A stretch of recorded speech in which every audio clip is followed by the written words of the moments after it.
The tapestry of a community's history is often woven through the lives and contributions of its most dedicated members. Jim Annin stands as a testament to this truth, having left a lasting mark on Stillwater County and beyond. As we explore his legacy, we dive into the story of a man whose life's work continues to educate and inspire, underscoring the significance of local history. This is the first episode of our series, They Gazed on the Beartooths, focusing on the history of our part of Montana, in partnership with the Museum of the Beartooths, and only made possible with support from our sponsor, Pinnacle Property of Montana.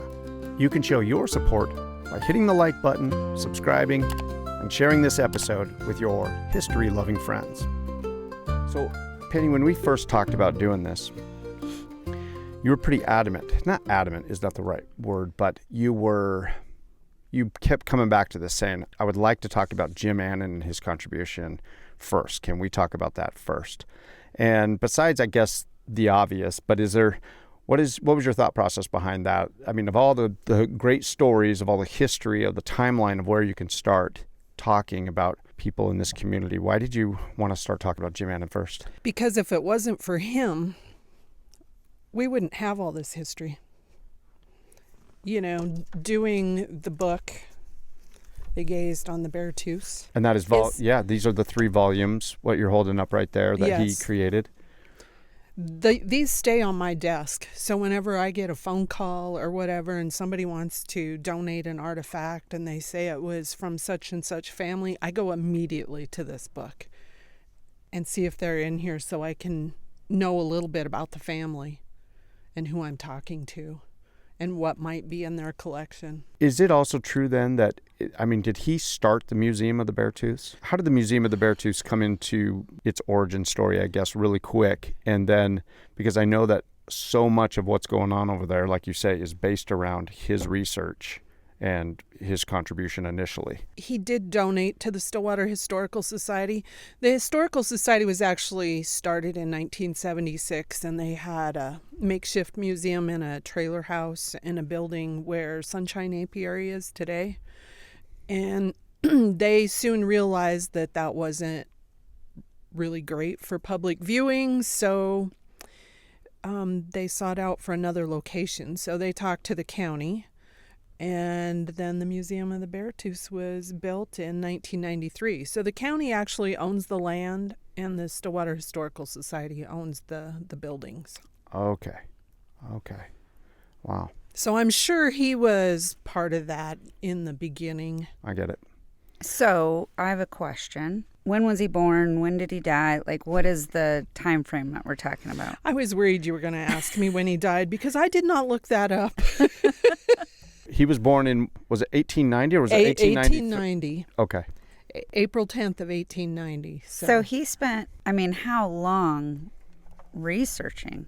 Because some of this stuff is before him that he wrote about. Yeah. You know what? I meant to bring in, I will show it, but I have an original or first edition or whatever of his first printing of his 80 years of memories on the banks of the Yellowstone. I was told you about this before, but a personal note to my wife April's grandma Cookie. Mm-hmm. And it's interesting that on this print version or this paperback version of the book, he's actually got a note copied in the front of this book as well. I just had it a second ago. Anyway, so I was amazed that when we found that at home, I was like, oh, look at this. He's got a note here to your grandma written right here. Mm-hmm. And so all of a sudden it brings it real close when you find out, like, oh, man, it's a small town, but he contributed so much. So all of a sudden he seems larger than life. There was actually 3 printings of They Gazed on the Beartooths. And between the 3 printings, there was actually 4,100 3-volume sets printed. Wow. And that is what you have right there is the 3-volume set. Yes. Okay. And we've looked at those. Those are not easy to come by online. No. I've seen them anywhere from $800 to $1,200 on eBay. Holy cow. Well, there's only 4,000. Probably less than that. Yeah. And I'm not sure how many were printed in 1995 of the version that you have. Thanks to Cole Waltner. Yes. for loaning this to me months ago, and I've just been like, And that was when they recreated Bobo Day in 1995. They reprinted that, and that includes all 3 volumes plus 80 years of memories. it is an incredibly comprehensive work. When you think about all of the research that had to go into compiling all of this, it's fascinating. I look at one subject that I go to research or something, and how much time it is to just one thing. Well, and that's this is just story after story. Yeah, that's what I'm saying. I mean, he obviously. So I Googled. The Google machine says he was born in 1890 and he died in 1984. Yeah, I was going to say in the 80s. So he spent a good majority of his life researching. Mm-hmm. And in fact, all of the photos that were in the books were in the old, I think they called it the Civic Center, that was the city hall next to where IGA was, that was torn down like in the early 2000s. Should remember it. It was a brick building just to the south of IGA. Was it a pharmacy? No, it was the city hall and The civic city hall. Yeah. and fire department. Mm-hmm. It had some bays in the back of it for the fire department. So all these photos were on display at one time there, and now they are in the museum along with all the negatives and there's, it says in the information there was 3,000 images in the books, and that could be, there's 2,300 images 8x10s that we have in our collection. Wow. As you go through the book, it is amazing. There are so many photos all through the book of all documenting family members, the early settlers, one after another. You don't go through this book like there's not one page where it seems to be just nothing but print in there, which kind of helps, I find, tell this story. If you can see the people, it's amazing that so much of this was documented like that. Mm-hmm. And I did find an article called "Jim Annin of Stillwater County: History and Depth from Depths of His Heart," and it says in here that he spent 40 months to get all the information, photographs, and everything together. Oh, wow. It's unreal because you, like you said, every time somebody brings something in, you look back on these books, but he didn't have that. No. He didn't have the Google roadmap. machine. He didn't have, Right. He didn't have any of that stuff. Yeah. Very interesting. Yeah, and there are some inaccuracies, because we're all just human. When we tell stories, we can have dates wrong. But what he did is he sent out a questionnaire to all the families that he felt should be in this. So if a family didn't answer, they aren't in here, which is unfortunate, but he couldn't control that anyway. But that's interesting, because I wouldn't even know how to start that project, and that makes sense then, to just send this all out and everybody sends in a family photo, says a little bit about themselves, because that's all. As you go from page to page, like the first volume is just family story, family story, family story. So okay, that makes it seem attainable. Like, okay. Yeah, we have all of those pages that were returned of all the families at the museum.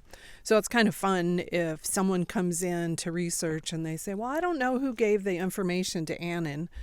And I kind of blow them out of the water sometimes when I go and pull that page and I say, well, it was so-and-so. Oh, well, that was my great grandma. Oh, then it must be true. It's incredible. Because nobody embellished anything back then. Yeah. So it's an amazing set of books. I know I'm not the first to say this, I'm sure, but it's literally the Bible of this area. Oh, yeah. It's a record of this people. I mean, I'm not saying that in any way to be sacrilegious or anything. But it is. It's a record of a people of this area. Yep. Okay, so naively, I'm going to ask, are other communities have people like this, like that have documented, or is this that unique that?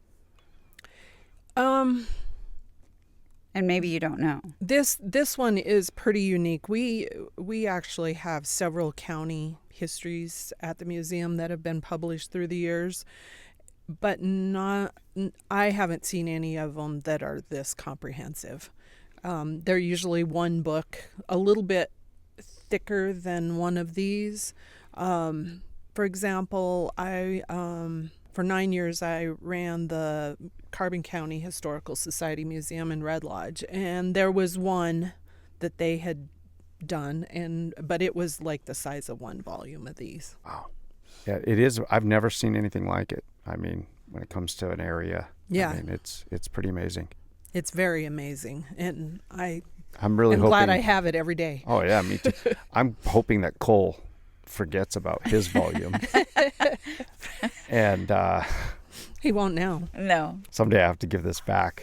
I will invest in my own someday. But no, it's a tremendous resource. Let's start off with a little bit of his early life, his earliest memories. What can you tell us about some of his some of the stories of when he was just young? Some of the things that happened that when he was a kid around here. Well, one that I see the photo often is when Roosevelt came on a train and Jim Annin and a friend went and caught fish and presented them to him. Yeah.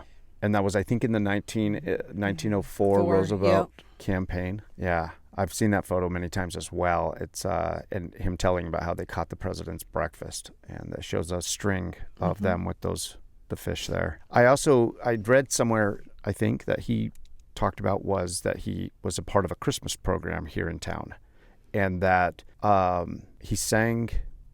I can't remember the name of the song, but he sang a song in the Christmas program here, and that Bill Hamilton came over to him and told him how special it was, how good he sang, but also told him to something like remember the words or remember, don't forget the meaning of the words here, and that was his earliest memory that I read that he wrote about of not only this town but of his meeting with Bill Hamilton at that time, and that would have been probably the late 1890s.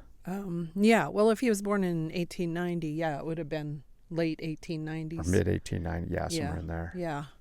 Yeah, he knew all the characters around here. He came a little after the Second Crow Agency was in operation, but he knew people that worked there, Norton and Allen and Hamilton and all these guys that were.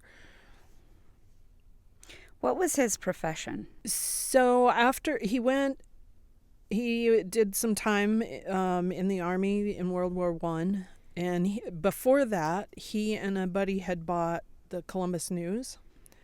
And when Uncle Sam called upon him, he had to go do that, and his dad ran the paper for him while he was away. And so he did that until about 1932.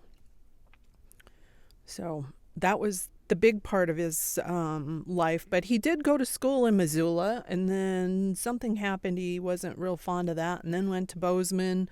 He was in sports and in college and did forestry and surveying and all kinds of stuff. So newspaper, that makes sense to me that he's, on his day-to-day, he was a documentarian. Yep. He was... Yep.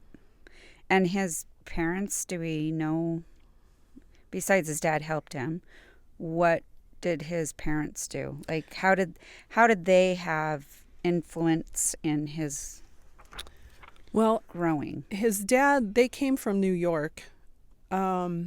His dad actually was a senator for Montana, an early senator. So Jim Annin did follow his footsteps and was in the legislature as well.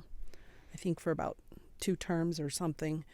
Okay, I didn't realize that he had also been in the state legislature. I knew his dad had been. Yep. I think when he arrived, he was a Methodist minister when he first arrived, and then he opened up a store here in town. Annin in DeHart Mercantile. Yep. Okay, yeah. I also read that he also, not only his dad looked over his newspaper while he was off to World War I, but his brother, I think it was Bert Annin, also went to World War I, and he had a garage, I guess, an automobile garage, that business that his father looked over while the two sons went off to war. He looked over both of their businesses. Yeah. And their dad died in 1918, so I'm not real sure if he died. I think he was around 52. He had just a massive heart attack. It was a brain aneurysm. Oh, was that what it was? Yeah. He just went home and laid on the couch one evening and was gone fast. While they were at war. I'm assuming so. It doesn't really say that in the history, but that's one thing that I'm not real sure. That's true. I didn't put those dates together that while they were gone then. Yeah. Says he was the assistant food administrator for the state. He was a member of the Montana War Council. He had his own mercantile business. He was handling the Columbus News for his son Jim and was directing the operations of the garage that Bert had to leave to join the armed services. He was busy. He was very busy. So he was missed. Yeah.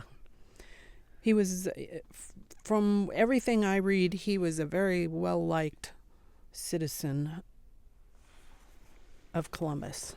Interesting. You and I were talking about Jim Annin's, his wife, and her sense of humor. Relate that story again of kind of her take on him and their relationship. Well, she was a school teacher and came to Columbus in, I forget what year. She was born in 1891, so she was just a year younger than he, but ended up in Columbus teaching and got off the train or whatever and thought this was not a very nice place to be. I don't remember his exact words. I think she wrote home and called this place a hole. Yeah. And she was like, this place is a hole. She wrote to her mom or something saying, this place is a hole, and I can't wait for the 9 months to go by, that she was going to do her term and then leave. Yeah, and Jim Annin says, although she did spend 3 years teaching elsewhere before she trapped the author. They must have had a special relationship, because there's also, he mentions in here that when she was asked by a friend of why did she accompany him to some certain things, she says basically that she gave several kind of answers of why she would accompany him to whatever the functions were. But the last one that stuck out in my mind was when she said it was just easier than having to kiss him goodbye.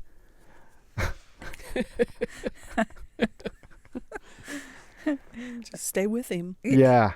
So it gives you kind of a look at their funny little relationship. They obviously loved each other, and they felt they could make these jokes and everything else, but they had a wonderful sense of humor. So it gives you a little glimpse of who they were and just as people. And they never had children. They never had children. Never had children. So no wonder he was a busy guy too. Yeah. Took after and no his wonder dad. they had a sense of humor.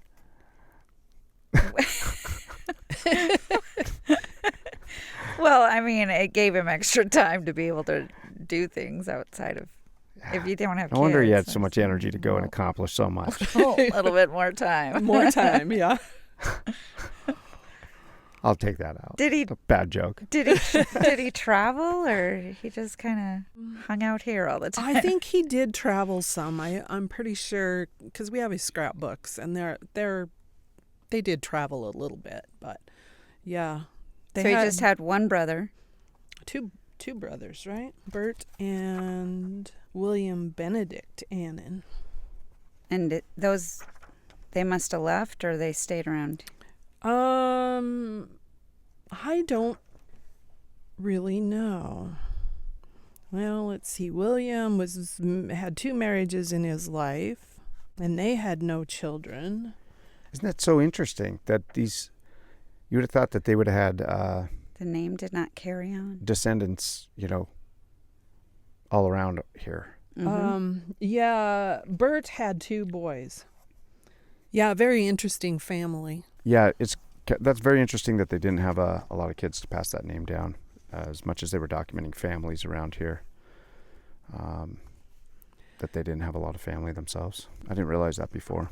Yeah. Him working in the newspaper also is insight to how he knew how to start this, Mm-hmm. sending out the letters, and he knew the best way to get a hold of people. He was already telling the history. Yeah. Yeah. He was also, whatever they call it, as far as kind of the head of the American Legion around here. Yeah, American Legion, the fire departments. He was vice president of the Montana Volunteer Fire Department Association, state representative for 2 sessions, a Republican, of course. That's what he says. Yes, that's what he says. And 12 years affiliation with the state organization as secretary and finance officer. Must have been the state Republican organization. His writing is kind of, his sense of humor through here is, I don't know, I kind of relate how he writes to almost like a Norman Rockwell painting. It almost has just the essence, quintessential essence of Americana, like a kind of like a texture to it, and it's gritty, it's real, but it's also got a little sense of humor to it. It's fascinating how he writes and just how he puts his little sense of humor in there all through all of his stories. I will tell you one frustrating part about this book, and every day it happens to me. You go in and you're trying to do some research on a family, and the women never have a first name in a photo. It's just Mrs. Burt or Mrs. Jim or Yeah. and it's subject of the times. Right. And I get that. But it's frustrating when you're doing research to try to figure out who she is. And it does seem like many of them were all naming their kids after themselves. Like everybody kept naming their kids after themselves. So I found that many, generation after generation, we were running into this problem looking up Rosie Payne and Horace Countryman and who that whole family, everybody was naming their kids. So you didn't know which generation you were dealing with. And I think that's of the times too, because kids in school do their family history. And when you get back so far, it's the same names. And so Hannah actually is like, is there incest? Like, I can't figure this out. It looks like they married their brother or something. But it's just because everybody named, I mean, there's only like 4 names you could use. Elizabeth and Jim and, Right? Yeah. Oh, I know. I have 5 generations of Johns in my family. Yeah, and it gets confusing. Right? Yeah, it just doesn't seem like people do that as much anymore. Thank goodness. Yeah. Makes it a lot easier to track. A little bit. Yeah. Yeah, Jim was a great community person, though. Like I said, he was so involved with the fire departments and all of that going on, and the community. And he had a camp up the Stillwater, the Limestone area, where even my husband remembers going there for FFA camp. It was at Annin camp, and that's where Jim's famous birthday parties were always located as well. The famous birthday parties. You're going to have to. We have naked pictures of Jim Annin because he would go skinny dipping. Oh. It was just a birthday tradition of his, or was Yes. it like a lifestyle? I think it was a birthday tradition. Just a birthday and tradition. it's covered in the 80 years. Right. There's a photo of him in there. I visited that photo. I kind of passed by it pretty quick. What river is he standing in? I don't remember if it's Okay. The west fork of the Stillwater or what it is. Yeah. He definitely enjoyed life. He did. was out there living life. He enjoyed did. it. Yeah, he left a great, I don't know, what's the right word? For this whole county, he left a legacy. It's an amazing legacy Yeah. for the people of this county. It is incredible.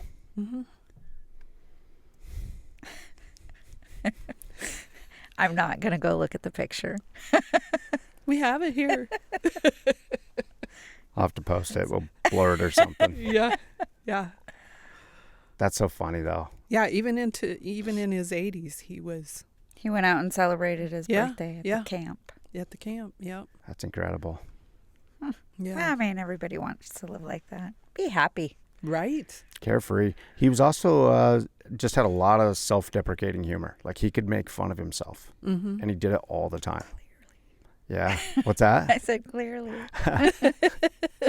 He talks about getting picked last when he was a kid one time, and he was like, yeah, I knew what my face looked like. It was I think it was a play, and it was a Snow White play, actually, and they were picking the 7 dwarfs. There was 8 boys, and he was the 8th one, so the other 7 got picked, and he was the last one. He did not get picked, and he said, I knew it. I knew this was my face, and it was okay. But he wasn't an ugly guy. I look at the photos of him, and I'm like, oh, this guy, he was a character, But that's what he chalked it up to. I was just looking at this History in Depth, and it says, in a secluded spot on the west fork of the Stillwater is the heart of the Beartooth Mountains.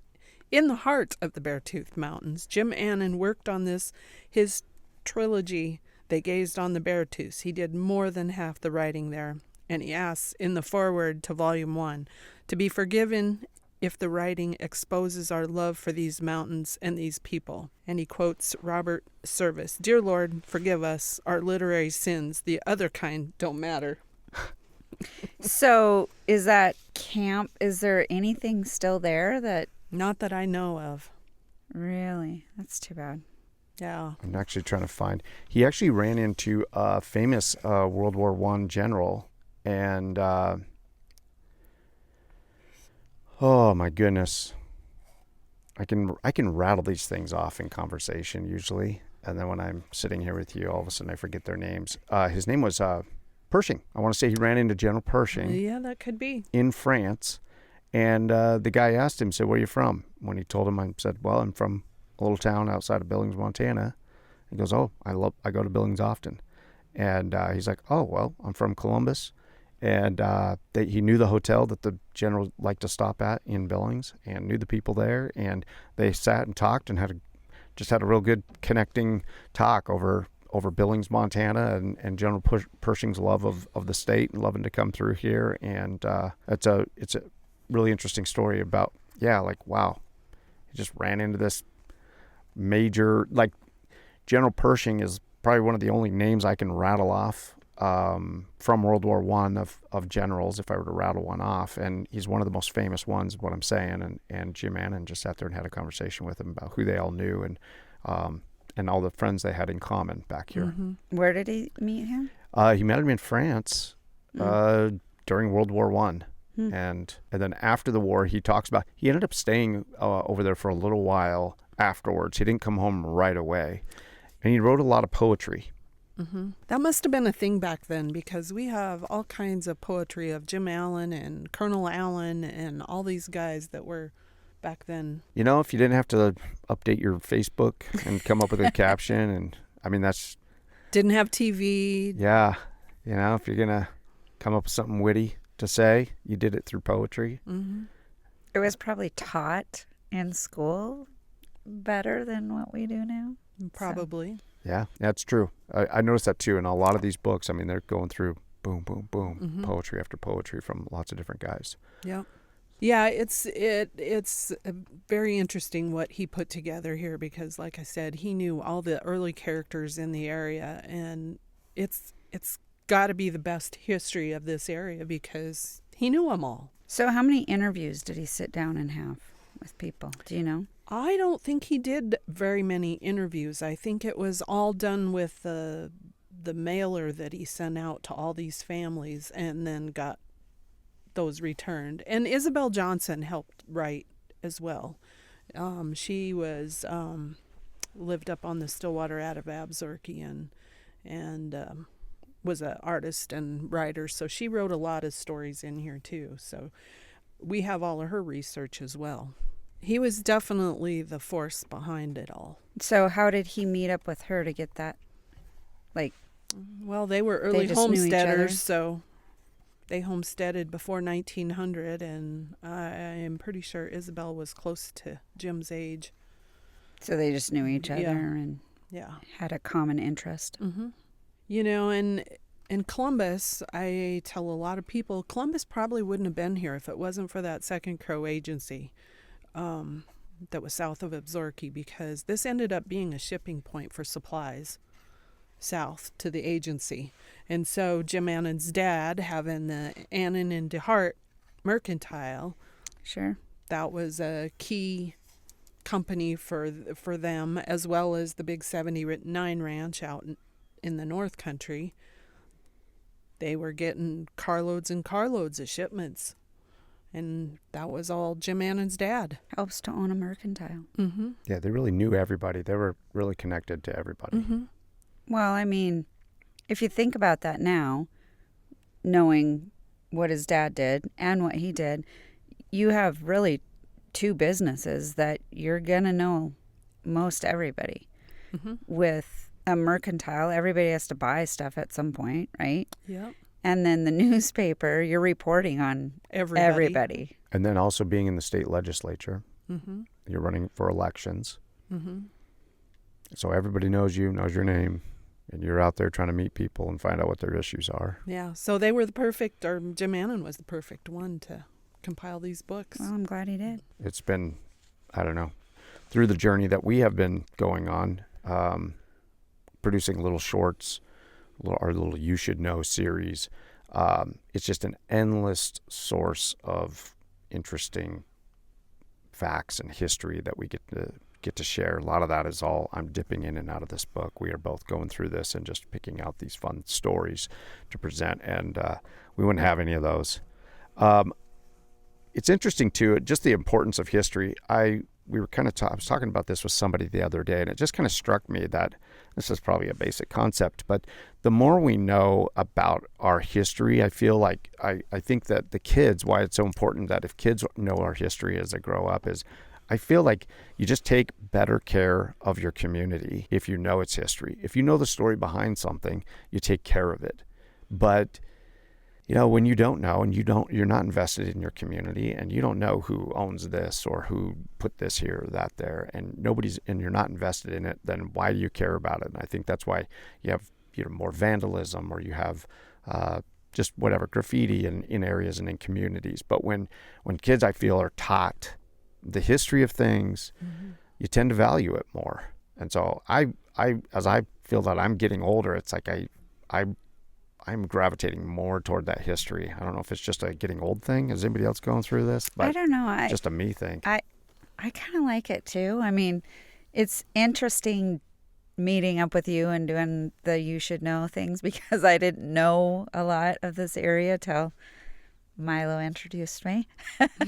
But it's been fun, and I agree with you. Without these stories, I don't know what we would talk about, because it's a wealth of information. Mm-hmm. Well, we'd definitely be talking about things that are more current. Yes. I was recently talking to somebody about kind of the same thing, about finding content in their own area or their own part of the country. And there's just not the resources like what we have here. I noticed when I was brainstorming about that, about like, here, you can, there's all kinds of interesting things around, and there are interesting things around, but this compilation of family histories that he has brought together here is just created a different level of a resource. It's hard. I went to Maine recently, Boston, and I will tell you, it's hard to visit places now because I just want more history. I want to know more about wherever I'm at. Mm-hmm. And so you never can spend enough time somewhere. Right. And back east, it's really old. Mm-hmm. And that's one of the things that my husband and I talked about when we were there, was like, holy cow, we're doing these You Should Know videos and going back to here, and it's old to us here. Mm-hmm. But it's so much older over there. But it's just weird, the contrast, because you just don't realize that when you're in that area. So here I'm like, oh, these guys are old, and 1800s, and this is when it happened, and a whole nother history. Mm-hmm. It's 200 more years over there. So Yeah. it's just, it's interesting. So to hear the history, though, you don't hear that. You just don't.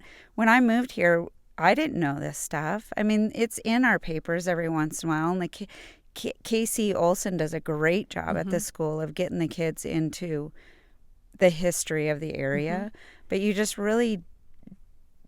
don't know unless you go to the museum, unless you research it, unless you know.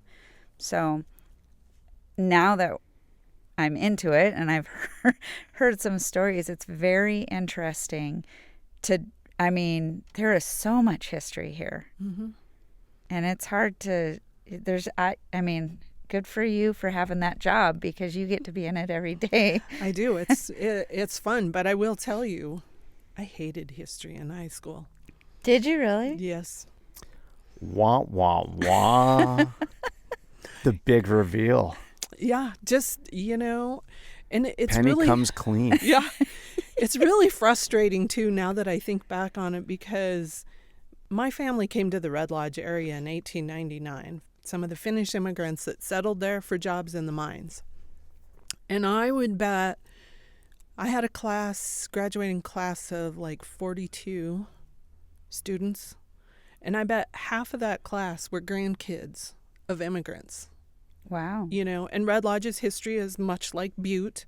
So you had Finntown, Little Italy, the German area, the High Bug District, all of those different things. But you didn't none care. of the teachers cared. Oh.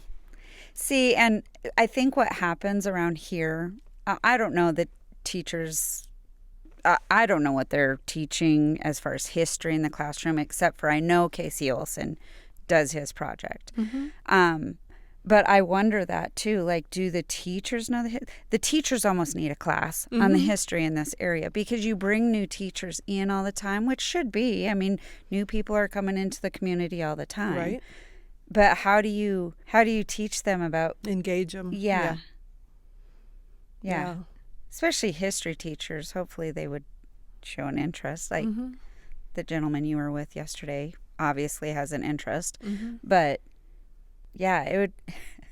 How do you do that so that, and plus, like you said, then they're kind of invested in the area. Maybe they'll stay. You don't want people to want to leave in 9 months, serve their time and go. And I shouldn't say I hated history. I didn't realize I liked history because my grandmother was born in Finland, and so I was always asking her questions. And so that's one thing I always tell kids that come and tour the museum. Don't be afraid to ask your grandparents, great-grandparents questions, because you're not going to know unless you ask. Yeah. And I think for me, I wasn't born and raised here. I was born and raised in Montana, but not in Columbus. So coming to an area that you really just don't know, you don't know what you don't know. The same for you, Milo. You weren't born and raised here. So, how did you get involved with Jim Annin and learning the history of the area? I found this book when I first moved here in 2007. I went to the library for something, and I checked this book out at the library back then. Like, I don't think it's at the library anymore. They do have it, but you can't probably check it out. check it out. No, I checked it out. Like, I took this book home from the library. I'm like, what a valuable resource. Do they have it at the school library? I believe so. That's good. Yeah, that's how I found it. I was at the library, and I don't know. I can't remember why I was there, but somebody said, if you're interested in history, there's a really good book about our area here. And I was like, oh, okay, really? And somebody just recommended it to me at the library. I took it home and shouldn't have returned it. Should have just left that, paid the fine. You have a fine. Would have been cheaper to pay the fine or something, probably. I don't know. Just kidding, though. But you should have been thinking. I know. I didn't realize, though, at that time. I saw this, and I was like, wow, this is fascinating. And I really kind of got into this, and it started to click for me as a kid growing up in Southern Nevada. And I really enjoyed, I watched, my thing was Western movies and World War II movies and Louis L'Amour books, And so I read all these Louis L'Amour Westerns, and I read all of them. I mean, I literally bought, after when he died, I was in like junior high, or I was in like 8th grade when Louis L'Amour died, and his whole collection went on sale. My brother happened to own a grocery store, and so through the grocery store, he could order that whole collection for me at cost. And so I bought I have this huge collection of paperback Louis L'Amours, right? And I read those things. That was my thing.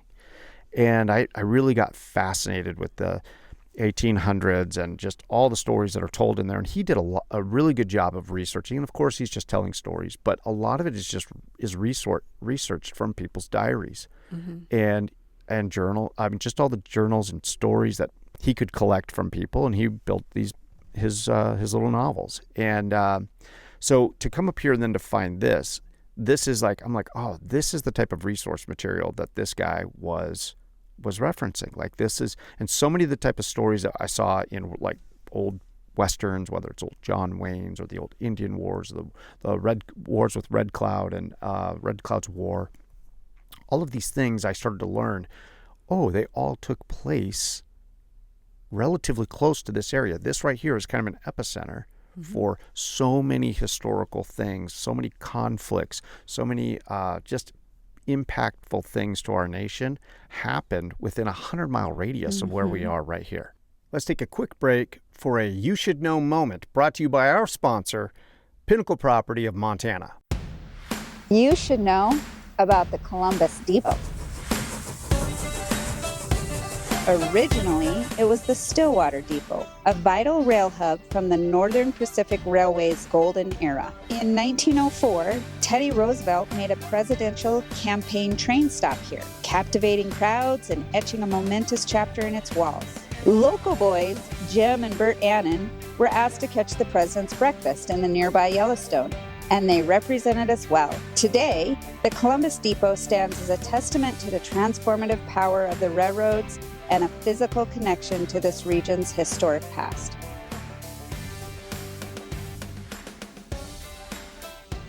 You should know because and nobody knows that.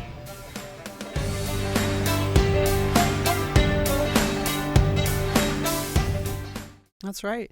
And that Second Crow Agency was the military post during the Indian War period, you know, and until the book that recently came out in April, we didn't have a history on the Second Crow Agency. You could go find it in this book or that book or whatever book, but, you know, it was all the Crow Scouts were recruited right here at our agency. Yeah, 26 scouts, if I remember the number correctly. And that meeting was documented impeccably by Lieutenant James Bradley of the Montana Column. I'm thankful to him. March of the Montana Column. Yes, and I'm forever thankful. That was a book that I didn't think I don't know what it was, the cover, the name. And they were late. They were late to the Battle of the Little Bighorn, and I was like, why should I be interested? They were late.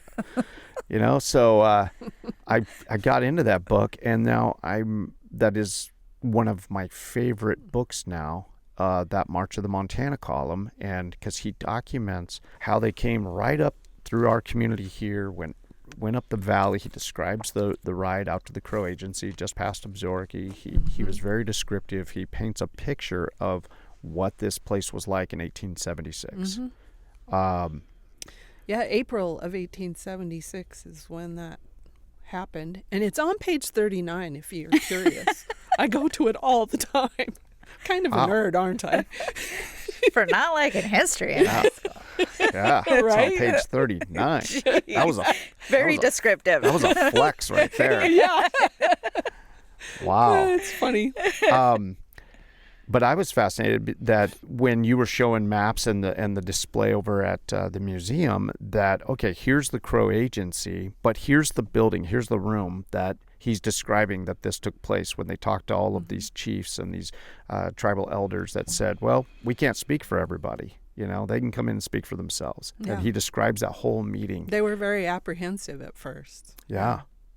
And then when you see the images of the ruins out there and you're like, you can see the layout of this, you're like, oh, that took place right here. And all that is mapped out. And you have that over that at the museum. And once you start to put these stories together and you're like, this was a historical moment. These were the guys who were with Custer, you know, who at this very pivotal moment that affected so many lives, this kind of kicked off right here. Yeah, you could say it kicked off from a lot of places, but this is a major stopping point on Well, I mean, you got the train, railroad tracks, right? That Yep. are, I mean, that's how everything traveled.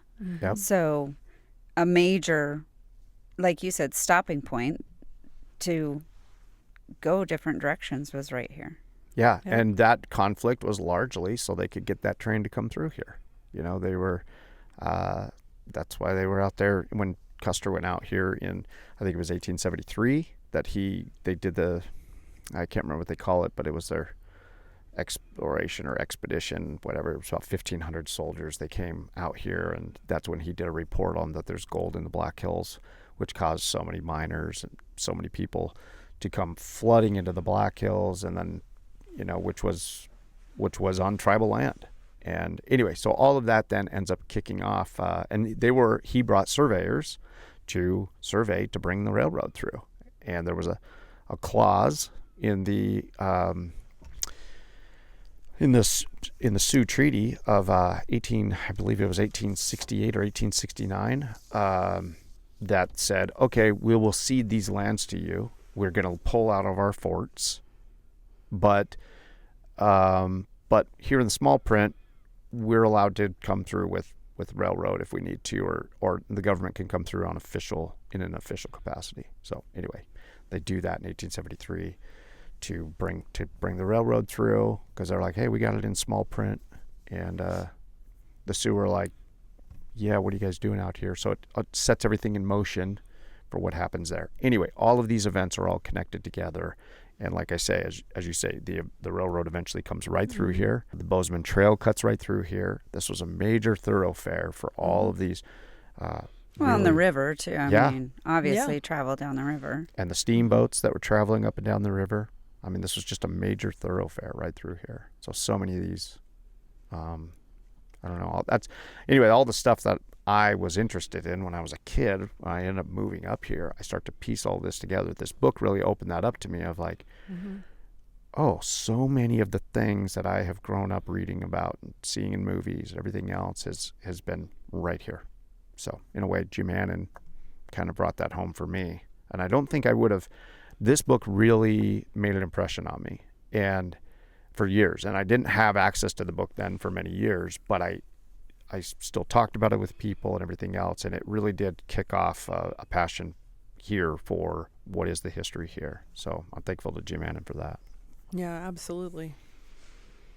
And could you imagine the 3-volume set was $35 back then when it came out in '64? Which probably was a lot of money back then. Oh, yeah. For books. When you adjust for inflation, it makes sense. That's $900 today. And he donated some of his proceeds to the 4-H, because 4-H was important to him. Oh, okay. And then the 80 Years of Memories donation was to the Stillwater Historical Society. Did he write anything else? Yeah, there's a book on Horace Countryman that he did that was actually kind of an insert to the 80 Years book.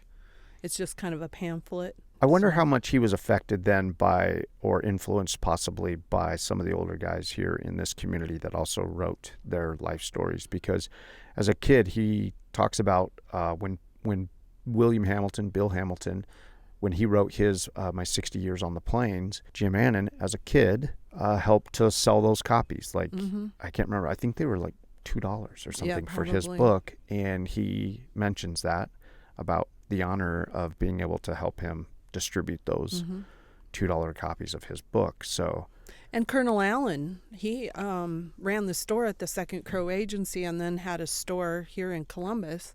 And he does a lot of the poetry in the books as well. But he was a scout and spoke the Crow language, and he would have known all these guys. These guys were all writing poetry. They were all writing their life stories. Yep. So it's kind of a thing that you just grow up around.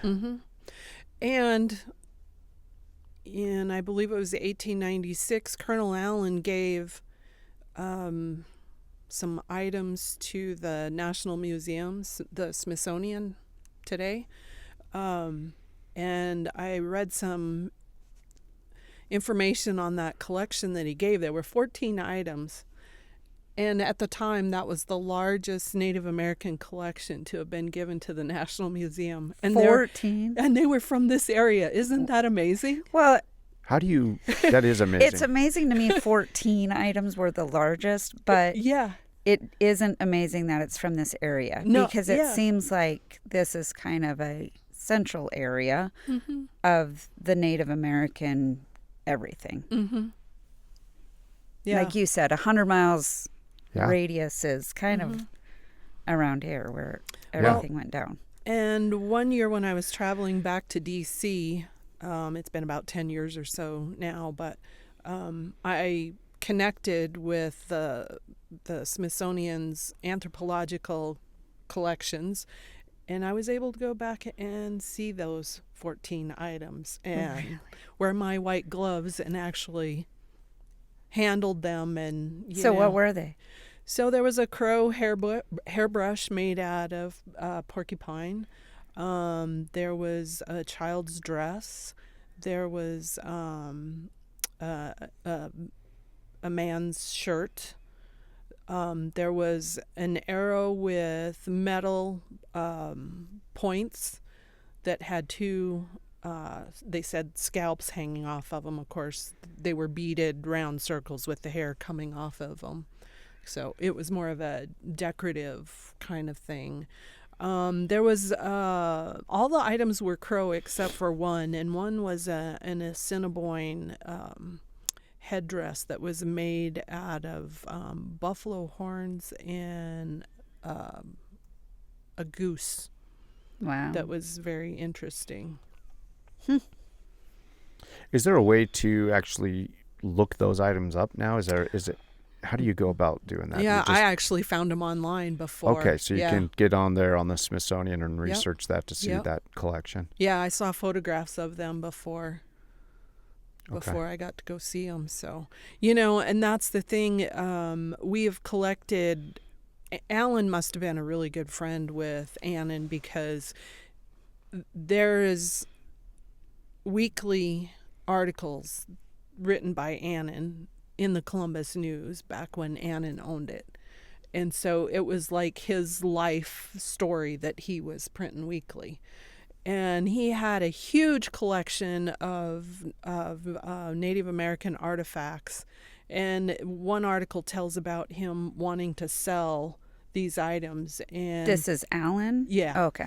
and it'd be so and so's headdress and so he knew.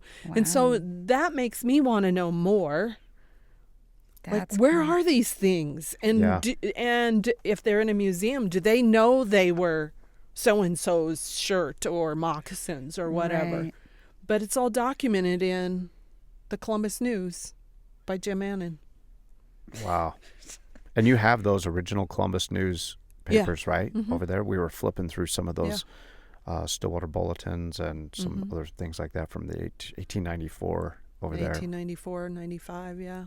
That's incredible. Yeah. One of the things that Bill Hamilton also mentions that was because there was a fire out here at the Crow Agency at one time, correct? At The first agency.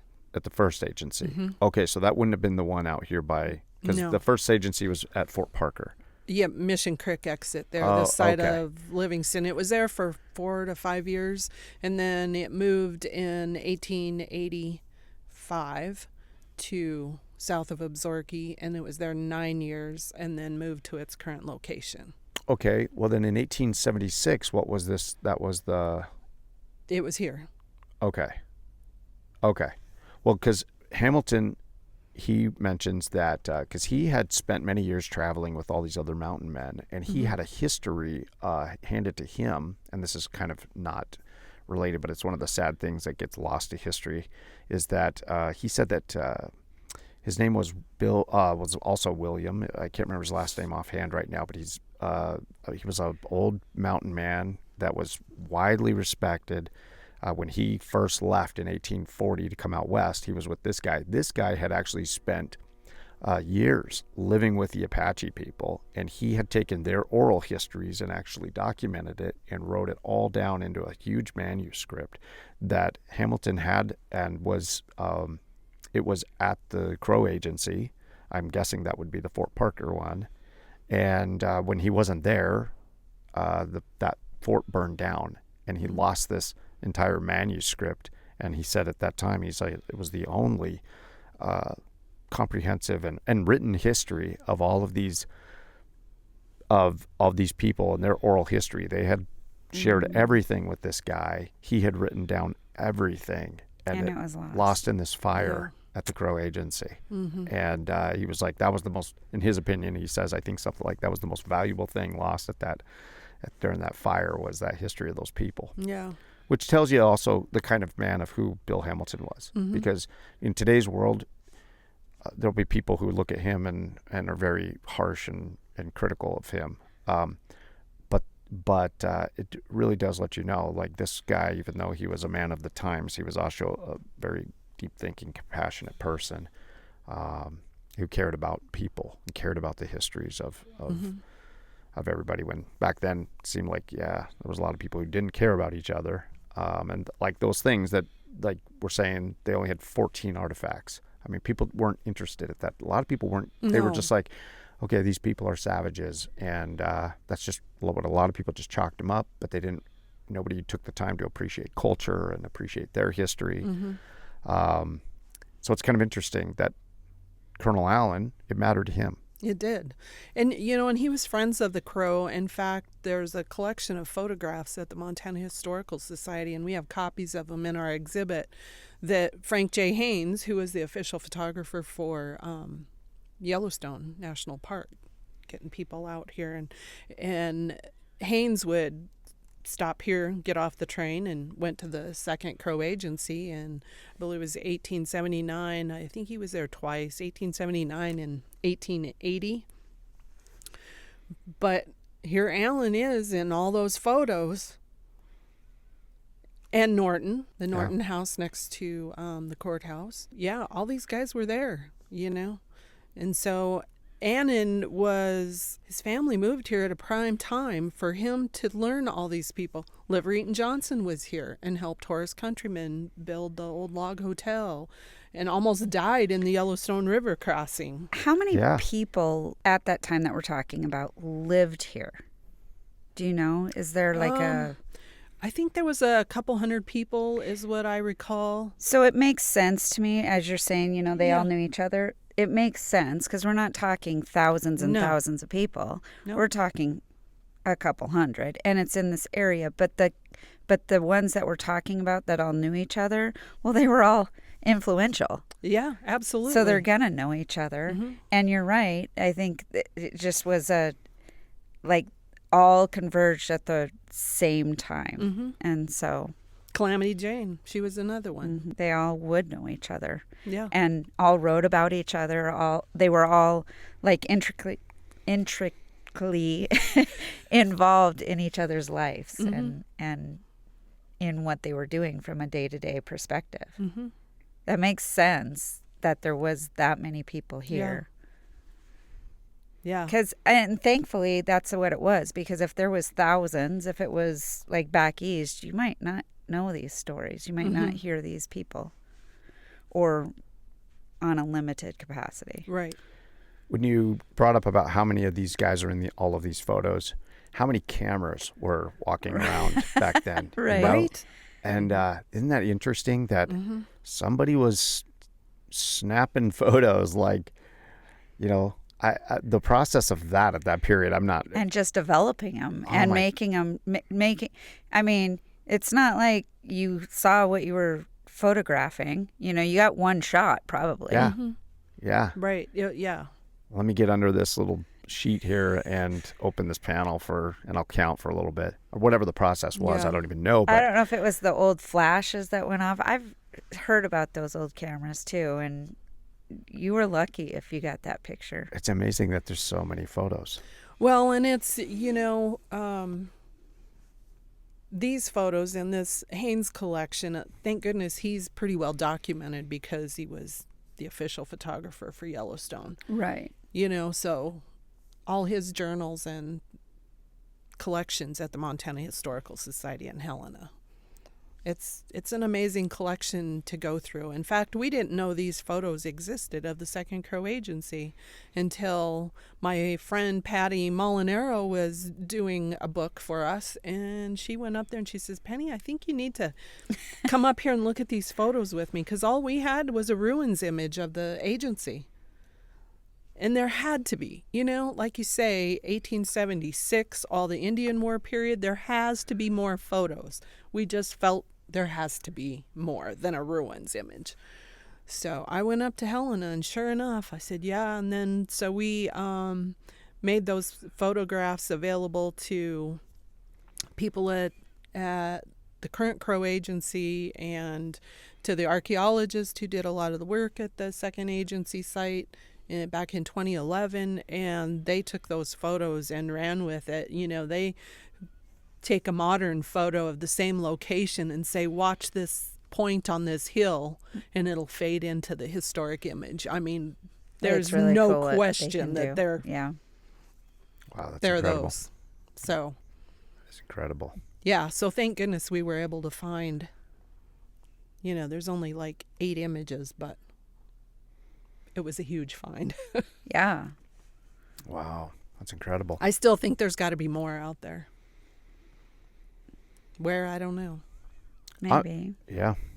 I mean, maybe not, though. Yeah. Why would people be out there with a camera? Yeah.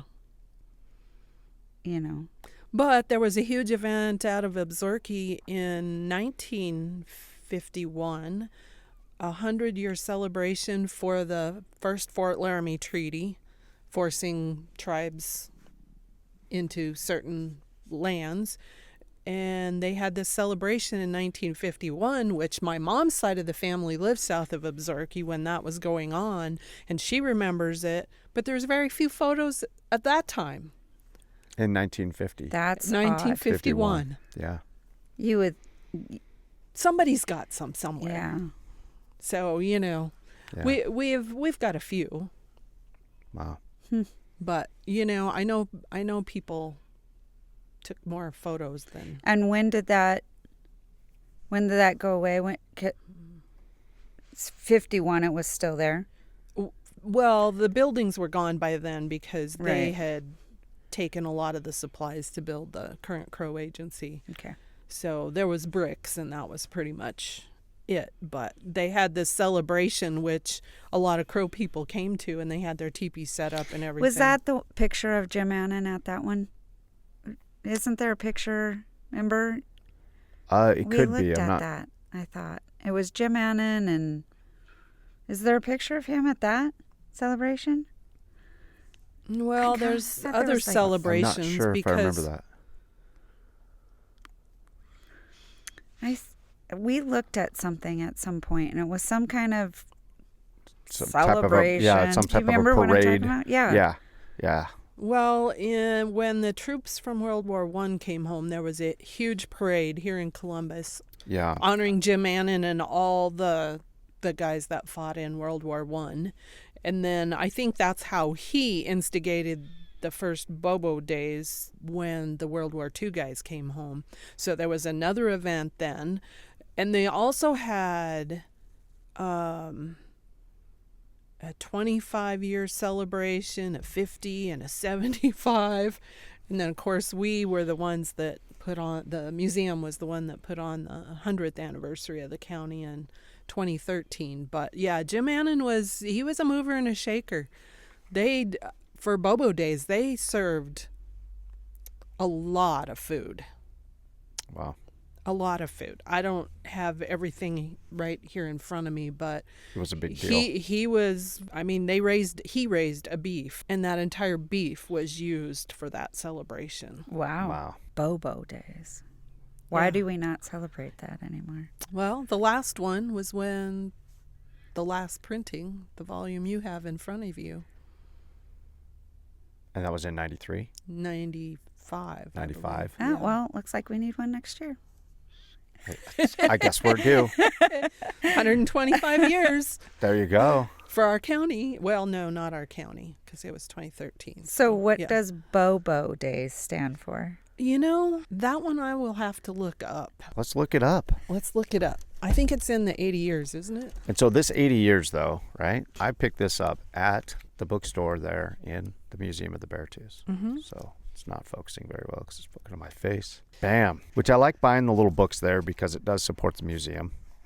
Thank you for that. Yeah, because we are a private nonprofit, so it's all our fundraising. Oh, gee, and I have to open to the page where Jim Annin's pulling his pants on. Just jumped right out at me. Oh, my goodness. What are you thinking over there, Donna? Oh, well, I was just wondering how you think, moving forward, Penny, how Jim Annin will influence the community. How do you, there's his book, They Gazed on the Beartooth, but not that many copies. Mm-hmm. So how can we continue his legacy? Getting that history out there, I go to his books very first thing when I develop an exhibit. It's, and this history isn't the only history we have there. We have 2 archive rooms full of records. Mm-hmm. Full of school records and family histories and photographs and journals and diaries and all these things that people can look at and learn more about the history. But, I had always hoped that the Stillwater Historical Society, the Museum of the Beartooths, could reprint these again, but I'd like to reprint them in the 3-volume set rather than the 1. What does it take to do that? Well, when I looked into it about 14 years ago, it was going to be about $10,000 to scan each book. But scanning's a whole lot easier now. I'll do it for $9,500. $9.99. Well, and actually, I've got a book scanner now, so Wow. down the road that that technology is better now. So, and I've had people, I've got a whole file folder of people, if that ever comes to print again, or if you get a copy donated that somebody wants to sell, because I've probably sold maybe 4 sets, more the 1-volume set. So the difference is it's just been put into 1 volume. 1. But it's all the same information. It's all the same information. But what's difficult about the 1 volume, the more you use that one, the more the binding is going to break down. Yeah, right. I mean, even these, it's a bigger book. You can tell I've used this, and you can see I've got sticky notes. Your bottom book here is just like... Yeah. Look at all the stickies. Yeah. And this is actually the M through Z biographies. So, wow. Yeah, I mean, I have got pages marked and... Who owns the publishing on That's this? what I was wondering. So are they closed out? It says right in the beginning, Jim Annin thought of everything. Let me find it here. No copyright. The material in this volume has been compiled along biographical and historical lines for reference purposes and is not copyrighted in any way. The author cannot guarantee complete authenticity of all the subject matter. It has been printed just as it was researched by him to the best of his ability. If the public can use it in any way to retain history of this area, then the purpose of this project has been accomplished. That's incredible. That's like really incredible. Yeah. So this is not copyrighted. Right? So why is it such a challenge then for us to, or why would it be then so difficult to make up the cost of scanning this and having it redone? When you really think about it, like what would that break down into? Well, I know it costs to print. Okay. Right. But even to just put it into an online version, where somebody could... And actually, it is. You can, I think the MontanaMemory.org used to be the website. It might be something else now, but you can go online. It's there. It's just different to have it Yeah. physical. Well, yeah. But if you were to if you could do this and then, sell this, if the museum could even do it and all the proceeds then go back to the museum, if you could sell this thing for, $80 for 3 volumes, or $90 for the 3 volumes, even, something like that, $100 or something, that would be better than the $800-900 if you're lucky to get that on eBay right now. Right. But I wonder, so I'm just saying the simple math on that would be, hey, you don't really have to sell all that many copies to make up the cost of that. So, and I wonder if it's something that we could do that to do pre-orders. Yeah, possibly. And there's print on demand companies now too. In fact, Memoirs of a White Crow Indian, I purchased that one through print on demand, so it takes a little while for me to get them to sell in the gift shop. But that's another important book to our history here. But so there are ways. Yeah. And technology's always advancing. So. Well, that's a good question, Donna. Thank you for asking that question, because now my little wheels are turning over I know. here. Well, and I'm like, well, and the other thing, I mean, going back to our teachers moving in, I don't know. I just feel like somehow it would be beneficial to our kids learning in this area, because you're like, we need to teach the young the history, right? Yeah. Mm-hmm. So, I mean, yes, parents are influential in that. It would be nice if everybody went to the museum and learned about the area, but really, our kids in school, that's a prime place. Mm-hmm. We have all kinds of history classes. Man, can we, and I'm not saying we in this room, but is there a way to let the teachers know, especially the new ones moving in, look at all of this history around here. Here's the Bible. Study up. Here, it's kind of important to teach these kids this. Yeah. Especially with the I mean, it's not just here's the history of your area. This is history of the United States, really. Absolutely. It is. Yeah. Absolutely. Yeah. But it's also just not our history. It's our culture. Yeah. It's all of that. Yeah. So you mentioned Casey Olson. He was hired by the school board to be the Indian Education for All person for Columbus School District. And so the first 2 days before the students were in, he actually did a presentation to all the teachers all about the history of this area, focusing more on the Crow. I know he went on that. He had I don't know. They're not. They don't call each other teachers, instructors, or whatever they call themselves. I'm not a teacher, but he had them on that trip that we went on up to the mine and stuff, and that I thought that was great. Yeah, we do offer renewal credits for teachers for those tours, and we did a Crow tour as well. Oh, I didn't know. That was the month before. Okay. The mine tour. But yeah, so teachers can get renewal credits for doing these things with the museum, but Casey's really good about getting the history, and he's a language arts teacher, you know. He's not a history teacher. Right. But he does care about the history around here, and he does like to get the kids involved. Mm-hmm. Yeah. Several years ago, actually when I first came to the museum here, there was a grant available through the Montana Office of Public Instruction and the Montana Historical Society. And I couldn't wait when I started at the museum here to apply for that grant, because we didn't have a very good exhibit on the Second Crow Agency, and I knew that's a story that needed to be told.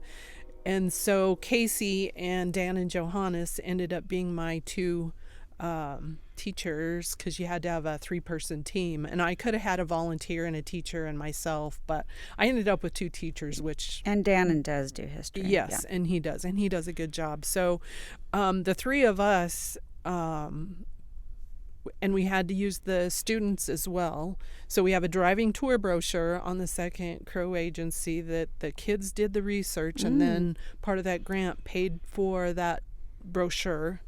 And we've gone through almost... Did the kids get to, after they did it, did they get to go on it and Oh yeah, the listen? kids were good. the kids were on it, and then their names are in the driving tour brochure That's they cool. developed each section of it. So That's really we cool. did that, and then we had the art department did some research on crow designs, and they painted the frame around the map that's on the wall. I think and that's another great, class because if you did get them that. involved, then they're more apt to... Mm-hmm.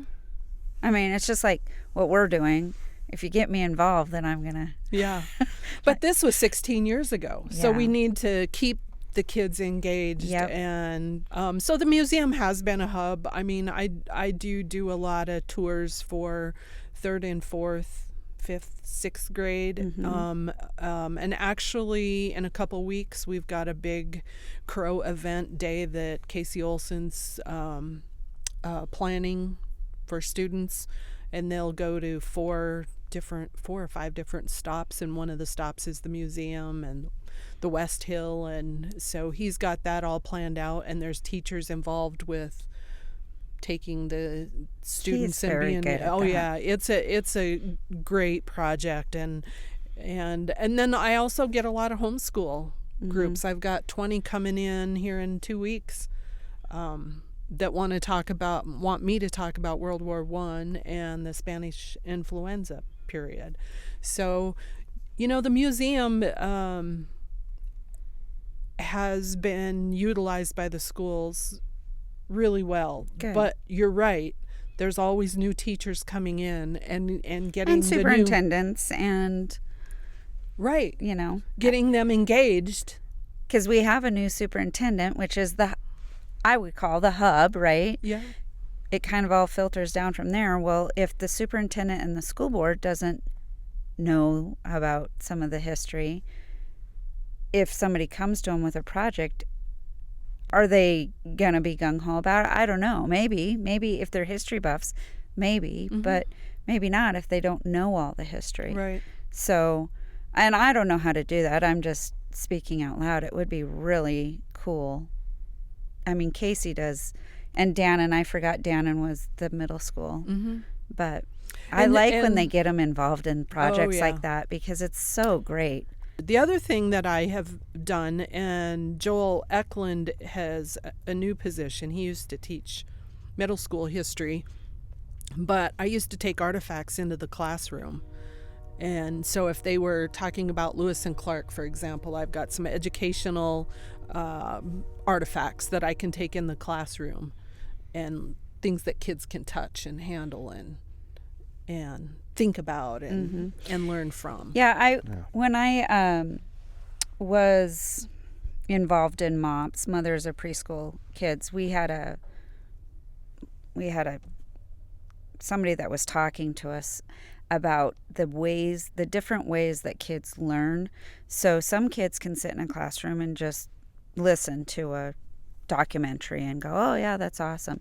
Some kids have to read about it, and some kids have to touchy-feel it, and some kids have to go actually see the history. And it's neat that we have all of those opportunities within the museum. I mean, like you said, you have your artifacts room, and you have, the newspapers, and you can bring in stuff for them to touch, feel, but we can also go out and see things. Right. And we've led tours for class groups around town and that kind of thing as well. So, yeah, in fact, one year Lori Koski was teaching English in the high school, and she had the kids reading Red Badge of Courage, and she asked me if I could, because we have a journal of a Civil War person that homesteaded here, and we have that journal. And so I took it in, and we put it on put a overhead camera on it so they could see it on the big screen, and it was all in cursive, and they'd never be able to read it now.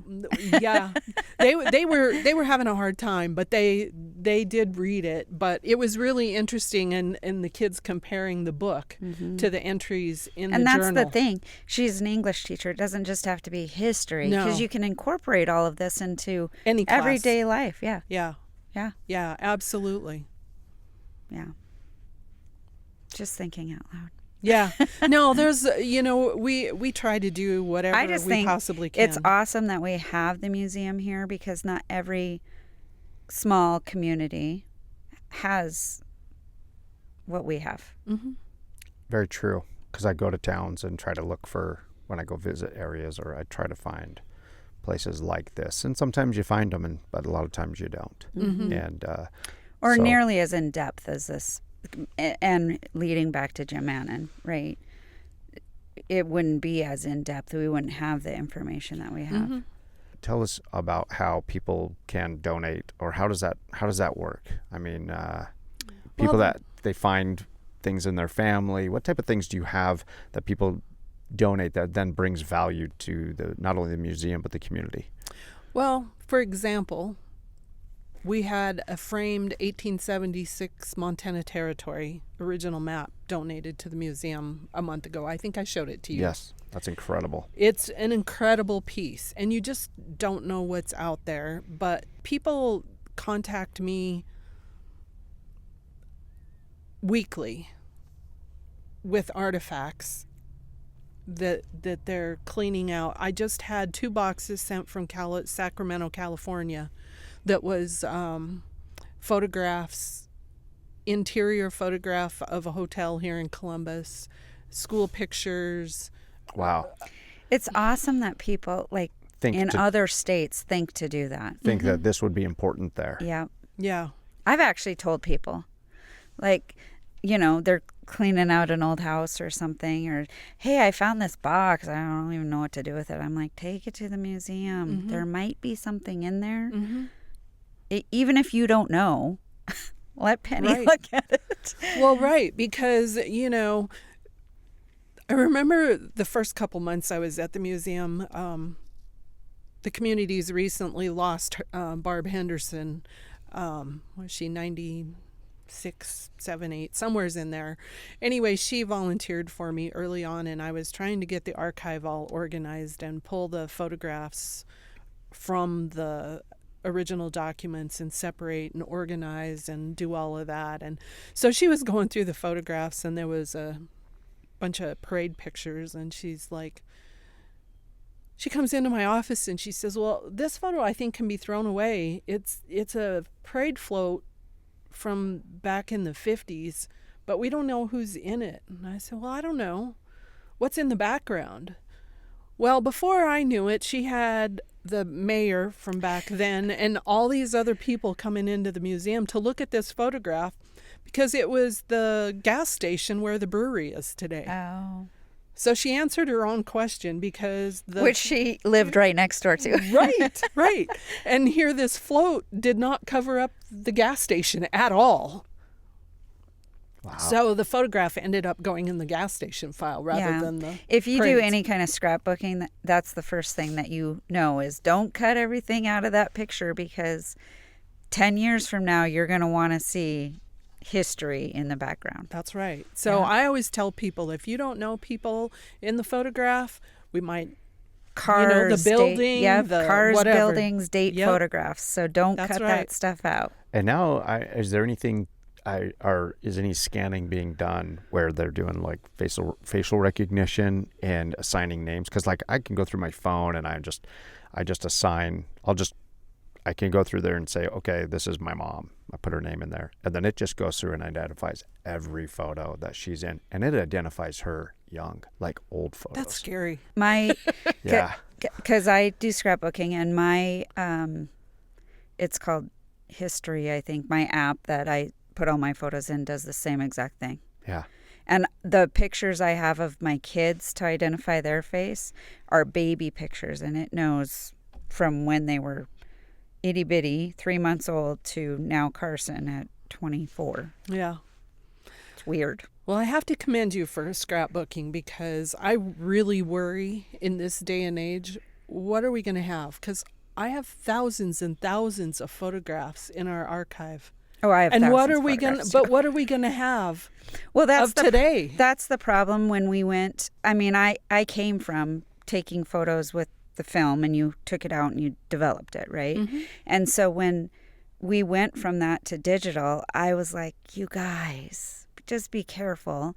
And I would tell people, just get those photos off your phone, because what happens is they're going to be on your phone's going to die, and granted, a computer isn't great either, so back up things, Yeah. because you're going to lose. And I've heard story after story Mm-hmm.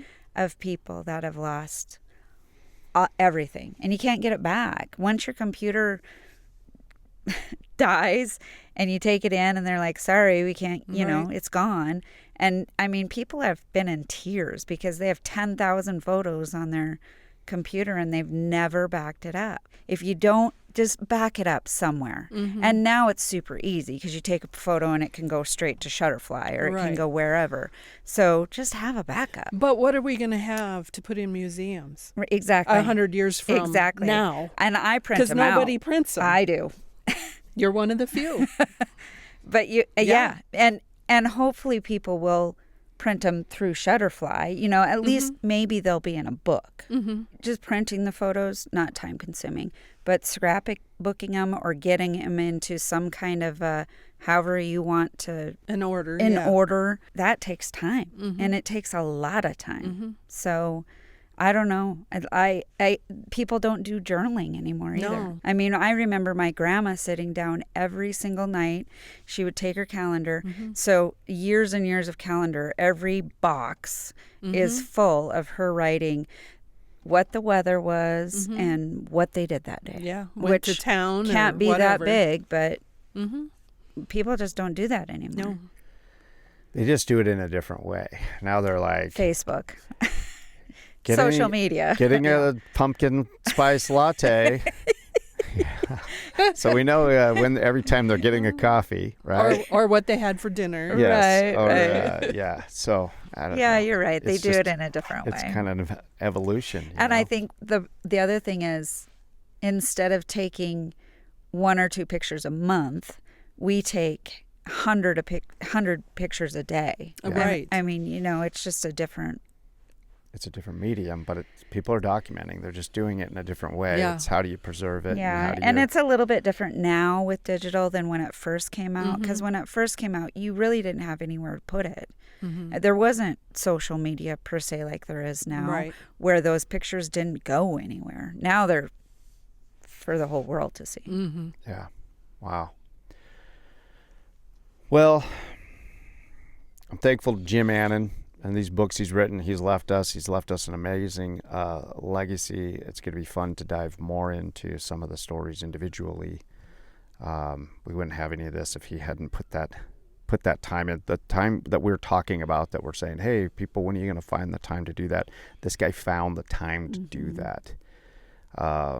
It's really amazing. Because it was important. Yeah. And it's still important. Absolutely. So how do they find out information? How do they, if they want to dive deeper into Jim Annin, what are some ways? Just come and see me at the museum, and we can open up several boxes and find anything you want to find. It's incredible, the access of that archive room. That's also very special. Yeah, if you haven't seen it, check it out. 'Cause You should know about the archive room. and you accept volunteers to help you. Mm-hmm. If somebody wants to help, they can just come in and say, I want to volunteer. Yep. Absolutely. And you'll put them to work. Absolutely. I told Milo, this summer, I'm like, I should go to the museum. I'm a little busy in the summers, but I can't even imagine how many people you have. We all tell you our good intentions. I'm all the time telling her, if I could just win the lottery, Penny, I'll be here every day, hanging out, helping you catalog something. I think you have don't the know. best job because you're there every day. Yeah, yeah. It is a fun job, and it helps that I like what I do, and Yeah. makes me want to know more. You're You a know? wealth of information. Well, thank you. Yeah. I try to be. You know a lot. So this is the beginning of our series here. We're going to put a focus on this book, They Gazed on the Beartooths. I'm so glad that it's not copyrighted, because now I'm feeling way better about all the photos I'm going to share out of it and the stories and everything I'm going to share out of this. I'm glad we cleared that up, because I actually had a conversation with Cole about that yesterday, and he got me nervous, and I was like, uh-oh. And but now I'm going to confidently go, Jim Annin took care of that. And for us all. we get to share all of this. So thank you for taking the time to do this early on in the morning. I'm looking forward to doing many more of these. Also, thank you to Pinnacle Property of Montana, who is making these possible. So thank you, Donna. Yes, Donna thank is you. here from Pinnacle Property to be a part of the process with us, which is so much fun. I can't get in the museum, but I can bring Penny here. We'll bring Penny here. And this is special. Though it is special to have your time here. Like, I mean, you're the person. You're the records keeper over there. You're the archival person, the archivist. And to have you over here, we do not take this for granted. So thank you. And it's fun to be able to document this. So once again, thank you. Thank you. And thank you, Donna. Yeah, thank you.